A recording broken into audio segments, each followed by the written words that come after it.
आदाब नमस्कार, मैं हूं अजर और आप देख रहे हैं मंत्र टुडे। बिहार में लालू परिवार की सुरक्षा को लेकर सियासत गर्मा गई है। मुख्यमंत्री सम्राट चौधरी ने सवाल उठाते हुए कहा है कि जब 150 पुलिसकर्मी पहले से सुरक्षा में तैनात तो आखिर और कितना सुरक्षा चाहिए। और उन्होंने खलनायक भी कहा है लालू प्रसाद यादव को। इस संदर्भ में हम बात करेंगे। हमारे साथ जुड़े हैं जदयू से हैं अरविंद निषाद जी, प्रवक्ता, बहुत बहुत स्वागत है।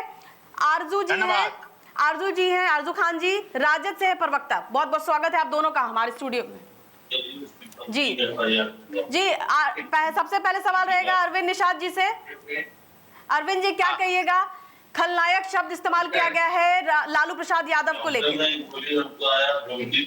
अरे भाई, चारा घोटाले के आरोपी के रूप में है तो वो खलनायक ही आर्थिक खलनायक है। और जिस प्रकार से उन्होंने चारा घोटाला सहित अन्य घोटालों का अंजाम दिया है, उसके लिए खलनायक शब्द कोई ये अतिशोक्ति नहीं है, बल्कि मुख्यमंत्री जी ने सही शब्द का प्रयोग किया है। और जिस प्रकार से 15 वर्षों तक शासन चलाया है, वो खलनायक के रूप में उनका वो शासन रहा है। जी इसी पे हम ये राजद से सवाल करेंगे। आरजू जी, क्या बोलेगा? अरविंद जी बोल रहे हैं आपको, मतलब लालू जी को कि खलनायक थे, चारा घोटाला के बारे में बात कर रहे हैं। जिसकी सभ्यता और संस्कृति ही गाली देकर स्थापित होना है, उनसे और क्या उम्मीद कर सकती हैं? जो गाली देकर इस बिहार प्रदेश के अंदर चीफ मिनिस्टर के गद्दी पर जो आसीन हो गए हैं, आप उनसे इससे ज्यादा क्या उम्मीद कर सकती हैं? और हर दौर में गरीब, वंचित और शोषितों के मसीहा को, जननायक को खलनायक ही कहा गया है, क्योंकि ये मनुवाद वाले लोग हैं, ये मनुस्मृति वाले लोग हैं, सामंतवादी लोग हैं। इन लोगों को गरीबों का उत्पीड़न बेहतर लगता है, और जो गरीबी के खिलाफ जो आवाज उठाता है, उनको ये बेकार लगते हैं, खलनायक। अरविंद जी, गरीबों के खिलाफ आवाज उठाता है। और मैं अजरा जी, गरीबों की गाढ़ी कमाई का जो संपत्ति है, उसको चारा घोटाले के रूप में लूटने का काम किया है। इसलिए माननीय मुख्यमंत्री जी ने उनको खलनायक शब्द से सुशोभित किया है, अलंकृत किया है। ये राष्ट्रीय जनता दल के लोग सिर्फ अपने बचाव में इस तरह की बात करते हैं। आरजू जी, बचाव में इस तरह का शब्द यूज कर रहे हैं।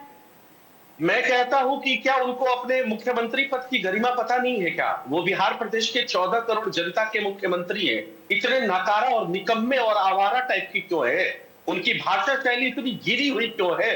असभ्य लोगों की तरह वो क्यों बात कर रहे हैं? क्या उनको नहीं पता है कि वो बिहार के मुख्यमंत्री हैं?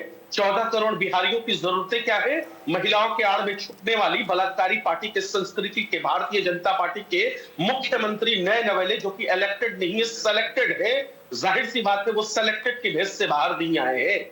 मैं कहता हूं 1,90,00,000 महिलाओं के खाते में कब डालिएगा? 1 करोड़ जो नीतीश कुमार ने जो वादा किया था, जो क्राइम, क्रिमिनलिज्म और करप्शन पे बात करते हैं, 71,000 का सीएजी का घोटाला, और सीएजी कह रही है सरकार, सीएजी जो है सरकारी संस्था है, उसके बाद कॉन्टिजेंसी फंड से पैसे निकालना, 156 करोड़ रुपए और 44,000 अरविंद जी, आरजू जी का कहना है, बिहार की शिक्षा, सुन लीजिए बस बिहार की शिक्षा, आरजू जी बस थोड़ा सा, अरविंद जी इन्होंने कहा कि प्रधान ये मुख्यमंत्री की गरिमा होती है, मुख्यमंत्री का लैंग्वेज होना चाहिए, किस तरह से किससे बात किया जाता है, तो वो इस तरह से क्यों, मतलब मुख्यमंत्री के पद पर हैं और उन्होंने मतलब लालू प्रसाद यादव को इस तरह का कहा। अरे भाई, ऐसा है कि खलनायक शब्द जो है ना, ये कोई ऐसा असंसदीय शब्द नहीं है। खलनायक शब्द वैसे लोगों के लिए प्रयोग किया जाता है जिनकी कारगुजारियों से जनता अवगत होती है, जनता परिचित होती है, समाज परिचित होता है। तो ये आर्थिक अपराध के रूप में ये खलनायक है। बिहार के करोड़ों रुपया को इन्होंने डकारने का काम किया है। इस प्रकार से मैंने बिहार की जनता को लूटने का काम किया है। इसलिए माननीय मुख्यमंत्री सम्राट चौधरी ने इस प्रकार की बातें कही हैं। अच्छा, ये 150 पुलिसकर्मी पहले से तैनात थे, तो क्या अतिरिक्त सुरक्षा की मांग जायज है? क्या ये खैरात में मिला है क्या? ये खैरात में मिला है क्या? या इलेक्टेड नहीं है, सेलेक्टेड है क्या? आप ये इनसे पूछिए। ये सरकार को अधिकार है किस व्यक्ति को कैसा सुरक्षा प्रदान करना है और कैसे देना है। ये सरकार को अधिकार है और सरकार समीक्षोपरांत इस प्रकार का फैसला करती है। क्या कह रहे हैं आरजू जी, क्या कह रहे हैं आप? बोलिए। इन बेशर्मों की बेशर्मी इतनी है कि शर्म शर्मा जाए। मुजफ्फरपुर बालिका गृह कांड होता है, आज तक अपराधी मिलता नहीं है। नीट छात्रा मामले के सामने साथ दुष्कर्म होते हैं और अभी एक जगह पर एक महिला के साथ 5 लोगों ने दुष्कर्म किया और उसके प्राइवेट पार्ट में कारतूस डाल दिया।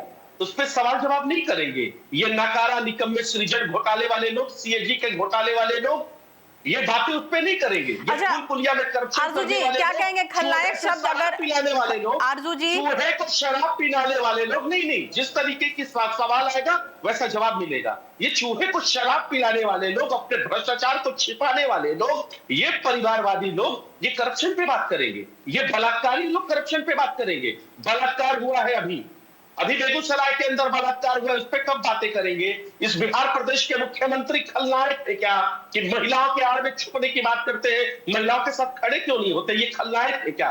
ये सब बलात्कारी संस्कारी पार्टी के लोग ये ऐसी बात करते हैं। कब बात होगी बेगूसराय पे? कब बात होगी भरत तिवारी के ऊपर? कब बात होगी 1,90,000 पर? इनको डर लगता है क्या बात करने में? और सीएजी का घोटाला, पुलिया का करप्शन, शराब का करप्शन, आरजू जी सवाल आरजू जी ठीक है, हम उस पर भी आएंगे। आरजू जी पहले ये बताइए कि जिस तरह से लालू प्रसाद यादव को खलनायक कहा गया है और कहा गया है, वही चारा घोटाला के बारे में तो अभी गरीबों से वंचितों से डर लगता है, इनको डर लगता है। असल में इलेक्टेड नहीं है ना, ये सिलेक्टेड लोग हैं। गाली देते आ रहे हैं, गाली की संस्कृति से तो मुख्यमंत्री बनाया गया है और ऐसे असंस्कारी लोगों के साथ जनता दल। अरविंद जी आप ये बताइएगा कि आरजू जी कह रहे हैं कि मुख्यमंत्री का गरिमा होता है, इस तरह का लैंग्वेज शब्द यूज नहीं करना चाहिए और वो जानबूझ के उनका मतलब कि जो सुरक्षा है उसको हटाया गया है, घटाया गया है, इस पे आप क्या कहेंगे? देखिए, ये सरकार को विशेषाधिकार होता है किसी भी व्यक्ति की सुरक्षा को समय समय पर रिव्यू करना और रिव्यू के आधार पर व्यक्ति को सुरक्षा प्रदान किया जाता है, चाहे वो केंद्रीय स्तर पर हो या राज्य सरकार।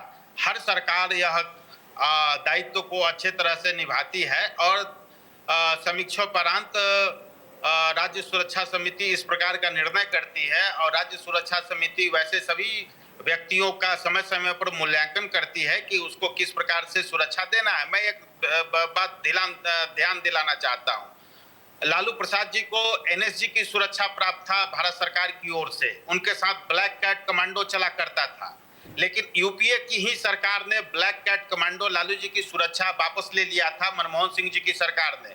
उस समय तक तो लालू प्रसाद जी या राष्ट्रीय जनता दल के कोई भी नेता मनमोहन सरकार पर सवाल नहीं उठाया था। आज उनके साथ ब्लैक कैट कमांडो की सुरक्षा पिछले 10-12 वर्षों से नहीं है, 15 वर्षों से नहीं है उनके साथ जी। अच्छा, लेकिन देखिए कि राजद के एक विधायक है आईपी गुप्ता है, उन्होंने सवाल उठाया है और कहा है कि वो अकेले खड़े हैं उनके साथ और कोई माई का लाल नहीं है कुछ बिगाड़ सकता है। अरे भाई, वो उनके गठबंधन के साथी दल के विधायक हैं तो बोलेंगे ही ना, उनका बोलना काम है। अभी पार्लियामेंट का चुनाव आने वाला है, आईपी गुप्ता को अपनी पार्टी के लिए अधिक सीटें चाहिए राष्ट्रीय जनता दल से, तो इसलिए राष्ट्रीय जनता दल के समर्थन में, लालू जी के समर्थन में आईपी गुप्ता साहब बोल रहे हैं। आईपी गुप्ता साहब बिहार की राजनीति के नए खिलाड़ी हैं, अभी उनको जमना है और अपने हिसाब से वो राजनीति कर रहे हैं, अपने हिसाब से वो बयान दे रहे हैं। चलिए, बहुत बहुत शुक्रिया आपका अरविंद निषाद जी आपका। तो सम्राट चौधरी के इस बयान ने सुरक्षा के मुद्दे को राजनीतिक बहस का नया विषय बना दिया है।